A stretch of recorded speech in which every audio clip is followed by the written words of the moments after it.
This is the Transforming Anxiety podcast with mindfulness teacher Kelly Hanlon McCormick. And today is episode number 255, A Lapse in Logic. My intention for this conversation is that we have another angle to come at anxious thinking with, that we have another tool in the toolbox. More awareness. Yup. Welcome in. It's the Transforming Anxiety podcast, episode number 255, A Lapse in Logic. I'm so glad you're here. Hey there. Welcome in today. Did y'all catch the eclipse this week? I love how these things get us all excited, right? Kind of gives us something else to talk about, something else to do than all the usual kind of scary stuff that we're doing all the time. But back to business as usual now, right? Oh, there is a lot going on in the world, per usual. So just a quick check-in. How we doing? Breathing? Hanging in? I know. It continues to be a lot. Yeah, but I tell you, those few minutes with the eclipse were sure fun, right? All right, let's get into today's topic. This is a spin on something that is super common with anxiety, and I love this idea.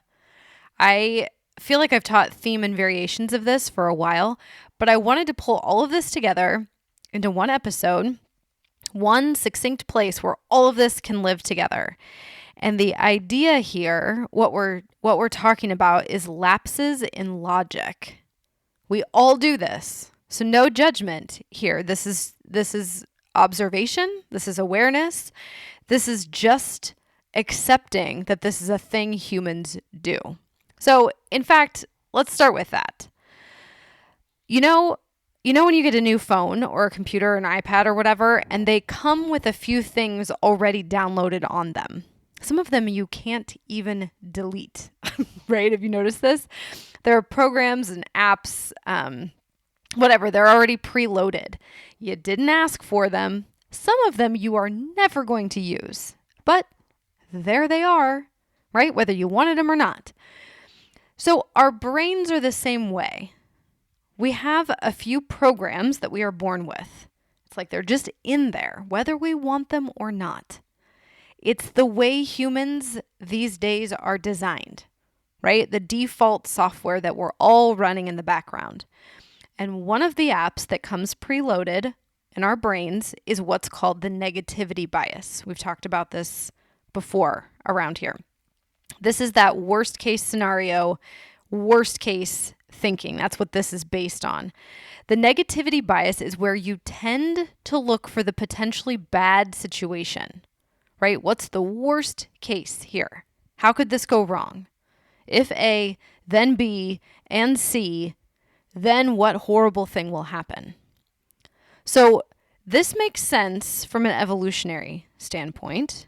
If you think about our ancient ancestors, they had to be constantly scanning the horizon for bad weather or enemy tribes or wild animals, right? It was a matter of survival for them.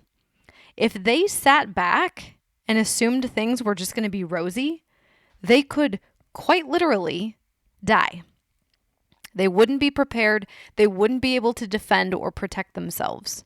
So humans evolved into giving more weight to the worst case scenario because it worked. It kept them alive. So now we all come pre-programmed with the negativity bias app in our brains. We don't always need it, but it's there. It's running in the background. And sometimes it mucks things up, right? It creates a lapse in logic. Because here's what happens. Instead of recognizing that we have this app, this negativity bias thing, that's running in our brains, we believe those thoughts. We think, oh yeah, this presentation is going to go terribly and my coworkers will judge me and my boss is going to think about getting rid of me altogether. We think my kid is going to get in a car with a friend and they're going to get into an accident. We think I'm going to get sick or someone I love is going to get sick and die. We go straight there. Worst possible thing that can happen, bam, here it is. And we don't see the lapse in logic, that we're prepared for the presentation and that our coworkers and our boss are supportive of us. They're interested in our thoughts on the agenda. We don't see that the friends our kid made are responsible and they'll actually be safe in the car. They'll be careful and cautious and they're going to arrive A-okay. We don't see that most of the time, people are doing okay. They're healthy, they're thriving, they just keep showing up day after day. We have a lapse in logic. We miss the rational, reasonable perspective. The negativity bias app in our brain offers up a worst case scenario, and we accept that as truth, as if it's fated, as if that's just what's going to happen. There it is. So this is how, I'm saying her name right, Brianna Wiest, something like that. This is how she says it in her book. Her book is called The Mountain Is You. One of the hallmarks of anxiety is rapid thinking. Because you are focusing on some issue so deeply and for so much time, you assume that you are also thinking through the issue thoroughly and arriving at the most likely conclusion. However, the opposite is happening. You're experiencing a logical lapse. You're jumping to the worst case scenario because you aren't thinking clearly. And then you are engaging your fight or flight response because the worst case scenario makes you feel threatened. This is why you obsess about that one terrifying idea. Your body is responding as though it's an immediate threat, and until you defeat or overcome it, your body will do its job, which is to keep you in defense mode, which is really a heightened state of awareness to the enemy. Yes, this is the lapse in logic. I love how she lays this out. She just starts at the beginning, right? One of the hallmarks of anxiety is rapid thinking. I know you are relating to this one. It's like a freaking NASCAR race up there, right? Just zoom, zoom, zoom with the thoughts. And we think we're being so efficient. Look at all these thoughts I'm thinking. I'm just flying through thoughts, analyzing every angle, just really figuring stuff out. We think we are sussing things through. And like she says, then we believe that we are arriving at the most likely conclusion, right? Voila. I thought about it a lot, and here's what I came up with. I know you know what I'm talking about here, right? I know you do this dance. Think, think, think, and then boom, I've got it. Now, we forget that we have the app running, the whole negativity bias app, because it's skewing the thoughts. We're thinking about it, sure, but we're thinking about it through the lens of what is the worst case scenario here and how can I prevent that or protect myself or route around it altogether. We aren't zooming all the way out and truly giving each potential outcome its due. We're honing way in on one aspect. We're thinking that through, usually to death, literally, because how many of our worst case scenario thoughts end in death, right? And then we're like, well, this is how I have to approach work or family or flying or snakes or heights or rejection or failure or friendship or money or health or all the feelings. Like there's no other option. But this is our stress response in high activation. When we get dysregulated, we wind up getting obsessive and we treat everything unfolding in life as if we're under threat. So we tend to terrify ourselves. We go over it and over it until we either get through it, right? The presentation is over, or the flight lands, or the kids arrive home safely, or we go into panic mode, we have an anxiety attack, or we kind of ping pong back and forth between all of this and we live in this heightened state, right? We feel continuously freaked out, trying to outsmart the enemy. Usually, the enemy, quote unquote, is either someone we love, right? A partner or a friend, a family member. It's someone we know that we're safe with, like a coworker or a neighbor, honestly, even just a random stranger who's also just trying to get through the day. Or the enemy is situational. It's an experience, it's a day, it's something we need to get through so that we are on the other side and our nervous system decides that we've made it to quote unquote safety. Now, something else interesting about our brains is that, yes, we have this negativity bias running in the background and calling the shots, but we also don't recognize that our minds are like flight simulators and that we can imagine things in our heads that are not real and feel very real. This is literally why things like flight simulators and virtual reality video games work, right? They trick our minds into believing we're having an experience when we're just standing in the living room. Have you done this? Right? There are these VR games where you can like walk the plank and you legitimately feel like you're falling off of something. You feel it in your body. Those real, actual sensations. And you're just standing there on the carpet, right? Totally still and safe in your house. It's wild. Same with these kinds of thoughts. When you're thinking like this, you trick yourself into believing that you're facing an imminent threat, that something very real and very scary is about to happen. You think about it and you think about it, and it becomes, it's like your body goes along for that ride. So it's very easy to forget that you aren't actually living it. You are in it for all intents and purposes. It's like the flight simulator. See how this is just like pouring fuel on all of your fears over and over, right? Now, you've heard me say this a bunch, I know, but here we go again. This is the power of awareness. When we are hip to what's happening, when we demystify the goings-on of our minds, we can see much more clearly. We get in touch with reality, not the story in our minds about reality, but reality for the sake of reality, like the realness of it all, life. So, lapses in logic. When we forget about the apps that pull the puppet strings in our minds and we start believing our worst case scenario thoughts, right? Lapses in logic. When we forget that we have a filter called the negativity bias that we're putting a lot of things through. Lapses in logic. When we obsess about something and fall for the trick that our incessant thinking is leading us to the most likely conclusion, instead of simply a conclusion that is usually riddled with errors. So, all right, let's think about this. What happens when there's no lapse in logic?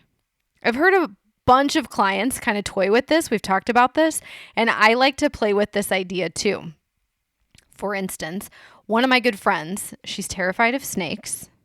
I don't really have a snake thing. Like, I don't want to cuddle up with a snake, but I'm cool with with all of us coexisting in the world and just living alongside each other, right?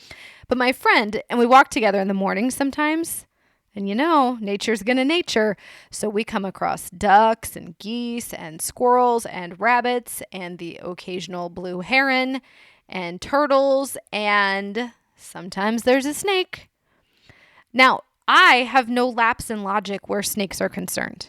I just see a snake and I'm like, all right, that's probably going to end up all right. And I just carry on with whatever I'm doing.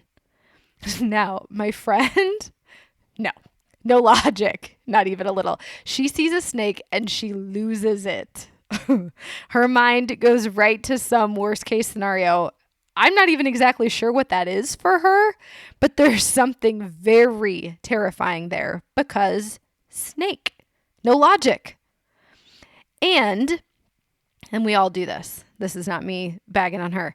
Instead of slowing things down and examining this and beginning to kindly and compassionately and methodically apply logic, right? She just kind of spins out with it.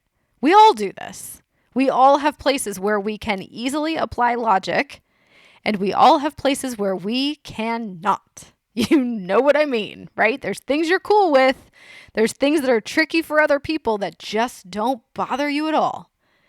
And there are things that just totally wig you out, right? That you just don't handle well or at all, right? You're with me. Yeah, I know some of you are laughing. Some of you are maybe not laughing about this. You know what I'm talking about. So again, let's just be aware of it. Let's just know this is a thing. The negativity bias, the stress response, lapses in logic. It's all in there. It's all at work. It's all happening. And it's happening with us. It's also happening with the people around us. So if you see someone else who is in it, sometimes you have the perspective to say, oh yeah, I see what's going on there. I've done that. And then, yeah, there's some empathy, right? You can empathize with them. You can feel it with them because you have felt it yourself. You've been in those shoes. And you can really, truly sympathize with what they're going through. Like, I don't have the snake thing, but I get it because I have my things. So, whenever she loses it over a snake, because it happens, right? I'm like, oh yeah, I got you. And, now listen, of course, in an ideal world, then when I don't have access to logic, when I can't handle something, I have people around me going, oh yes, here's your thing. No logic here, right? I'm tracking you. And then they can rally around me in those times. You with me? It's a beautiful thing. It can be, right? It's all very, very human behavior. And when we recognize ourselves being human and then can appreciate other people when they're being human, well, the world becomes a really friendly and really sweet place pretty quickly. I believe in this, by the way. I do. That our world is amazing this way. Full of good people doing human things. Honestly. So, lapses in logic. Yeah, you with me? You resonate? What I love about this idea, this concept, is that it really gives us something to work with. It gives you something to kind of sink your teeth into, you know? And you know, I'm a big fan of having a lot of tools in the toolbox. Like, the more ways we have to take care of ourselves, the better. And understanding that sometimes my mind is going to lead me astray because the negativity bias and lapses in logic take over. That helps, just knowing that. I have some agency there. I can shake it off. I can etch-a-sketch it and go, wait a second. Is there another angle here? Is there another perspective? I can get aware and I can wonder, am I stuck in negativity? Am I spinning in worst case thinking? Is my more primal self trying to take over and protect me here? And here's another way to ask this, or another line of questioning. Is this a real threat? Is something dangerous or scary or terrifying happening now? What else is true here? Can I bring fresh eyes to this? How can I usher in some logic and help support myself in a new way? A new way I've never thought of this situation before. Maybe? So you see, things start to wiggle loose there. Just a tiny, tiny bit. And that's all we need. Going from 100% sure that something bad will happen to, well, wait a second. Maybe. It's a game changer, really. So where do you have a lapse in logic? Where does the negativity bias take over your thinking and muck things up? So bring this one with you. Just see if and where it applies as you move through the week this week. How does this come up? Who has logic around something that you just absolutely lose the plot over? And vice versa. What can you see more clearly and calmly than someone you know and they just don't handle it well? You'll start to see this all over the place because we all do it. So again, compassion, right? It's a dance we're all doing. All right. I will see you at the same time, same place next week for more transforming anxiety. And until then, please take care. Thank you so much for being here, for listening, for doing this work alongside me. Thank you for sharing this with your friends and your family, anyone who, could use the support and the guidance, who could use these teachings and practices. Thank you for sharing your stories with me, telling me about your experiences and asking your questions. I'm here with you. Let's do this together. Transforming anxiety.